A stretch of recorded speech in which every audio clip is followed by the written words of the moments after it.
माय Konkan subscribe करण्यासाठी लाल बटनवर click करा आणि त्यानंतर येणाऱ्या बेल आयकॉनवर क्लिक करून सर्व अपडेट्स आपल्या मोबाईलवर मिळवा. कोकणातील लोकप्रिय चॅनल माय कोकणवर पहा धुमस चक्री लोकसभेची. Sponsored by Dapoli online. Ratnagiri Sindhudurg मतदारसंघामध्ये खंबाटा प्रकरण सध्या गाजू लागलं आहे. खंबाटा प्रकरणी नक्की दोषी कोण, राऊत की राणे, या सगळ्याविषयी बोलण्यासाठी आपल्या सोबत ज्येष्ठ सामाजिक कार्यकर्त्या अंजली दमानिया आहेत. त्यांच्याशी आपण या विषयावर बोलूयात. मॅडम, नक्की खंबाटा प्रकरण काय आहे हे आधी आमच्या प्रेक्षकांना कळवा. नक्कीच. खंबाटा एव्हिएशन नावाची जी कंपनी होती ती ग्राउंड हँडलिंग सांभाळायची मुंबई एअरपोर्टला. 2007 साली जीव्हीकेनी जेव्हा मुंबई एअरपोर्ट टेकओव्हर केलं त्यानंतर त्यांनी एक वेगळ्या कंपनीला आत आणण्याचा प्रयत्न केला आणि त्यांना हळूहळू खंबाटा कंपनी बंद करायची होती. पण हे करण्यासाठी त्यांनी एक मास्टर प्लॅन केला ज्याच्यात एकीकडे त्यांनी युनियन्सशी बोलून युनियन्सना आपल्याकडे केलं आणि त्या युनियनमध्ये कोण होतं तर भारतीय कामगार सेना, महाराष्ट्र समर्थ कामगार सेना, किरण पावसकरांची एक युनियन होती आणि भाजपची एक नवीन युनियन होती. त्यांना तोपर्यंत अजून त्यांच्या युनियन स्थापन झालेल्या नाही आहेत. तर असं असताना नॅशनल सिव्हिल एव्हिएशन पॉलिसी 2016ची जी क्लिअर कट म्हणते की फक्त 3 ग्राउंड हँडलिंग एजन्सीज अलाउड आहेत. एक एअर इंडिया होती, एक सेलिबिनास होती आणि तिसरी खंबाटा होती. म्हणजे चौथी civil aviation ground handling agency ही आत येणं शक्यच नव्हतं. मग असं असताना BWFS नावाची कंपनी आत आणली गेली. When policy says there is no provisioning, BWFS नावाची कंपनी जीव्हीकेनी आत आणली. खंबाटाचे सगळे कॉन्ट्रॅक्ट्स त्यांना ट्रान्सफर केले, त्यांना सगळे इक्विपमेंट्स ट्रान्सफर केले आणि वर्कर्स लायबिलिटी न देता खंबाटा देश सोडून निघून गेले. आणि आज तगायत तो जो कामगार होता 2700 परिवार आज रस्त्यावर आले.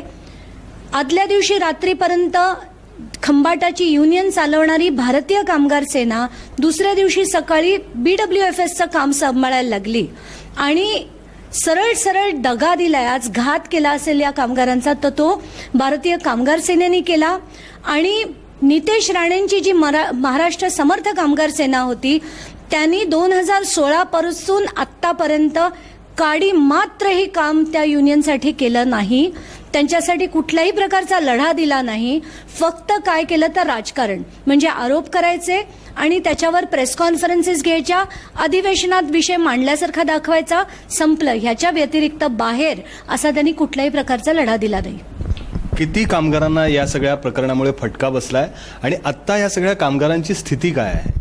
2700 कामगार होते, त्यापैकी जवळजवळ 500 रिटायर झाले. 2200 कामगार होते म्हणजे 2200 परिवार, त्यांची मुलं, त्यांचे आई वडील हे सगळेच आज उघड्यावर पडलेत. आणि ह्याचं जर कोणी एकमेव माणूस जर म्हणायचा झाला तर ते विनायक राऊत आहेत.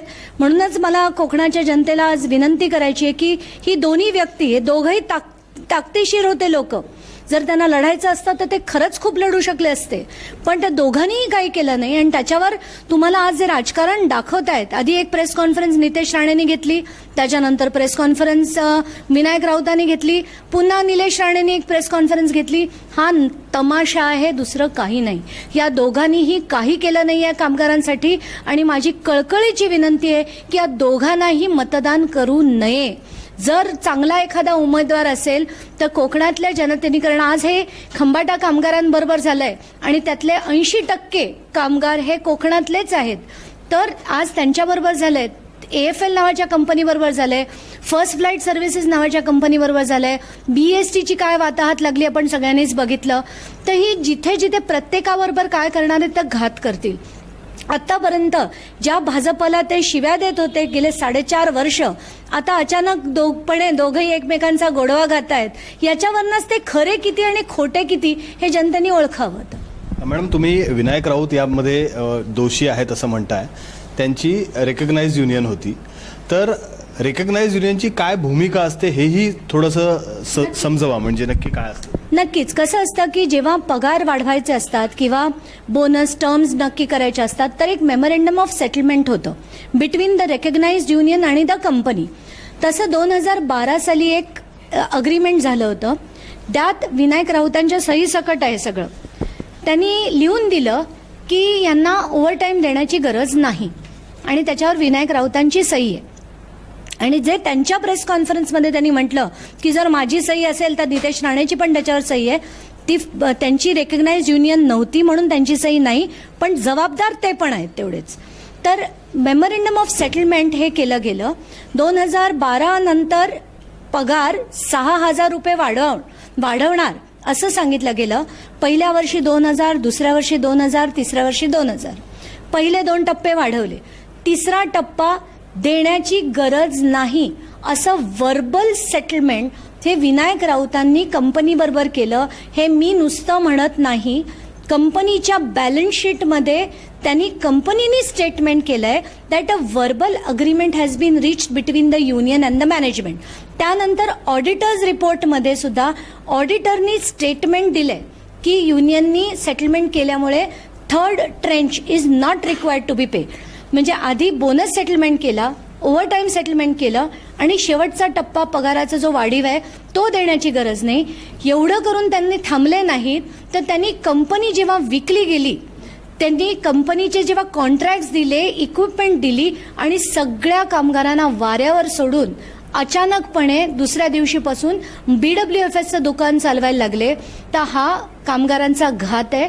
आणि कोकणात जो कामगार आहे, जो अनेक वेगवेगळ्या कंपन्यात आहे, त्या सगळ्यांना मला माझी नम्र विनंती आहे की अशा घात करणाऱ्यांना एक मत सुद्धा देऊ नका. मॅडम, तुम्ही जे म्हणताय की एवढ्या लोकांचं या कंपन्यांनी कामगार संघटनांनी नुकसान केलंय, याची काही आकडेवारी तुमच्याकडे आहेत का? की साधारण म्हणजे ग्रॅच्युटी धरली आपण, त्यांचे PFs धरले किंवा आणखी जे देणी असतील ते सगळं, किती साधारण यामध्ये पैसे कामगारांचे बुडाले आहेत? एक टेंटेटिव्ह आकडा काही तुम्ही काढण्याचा प्रयत्न केलात का? जवळजवळ आम्ही जे ऑगस्ट 2016 पर्यंतचे आकडे काढले होते, जे 110 कोटीच्या आसपास होते. त्यानंतर जे फायनल सेटलमेंट जे संभाजी पाटील निलंगेकरांनी अनाऊन्स केलंय ते 30 सप्टेंबर 2018 पर्यंत केलंय.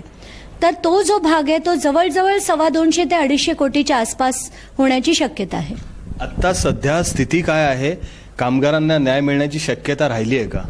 आत्ताच्या घटकेला आम्ही प्रचंड मोठा लढा दिला.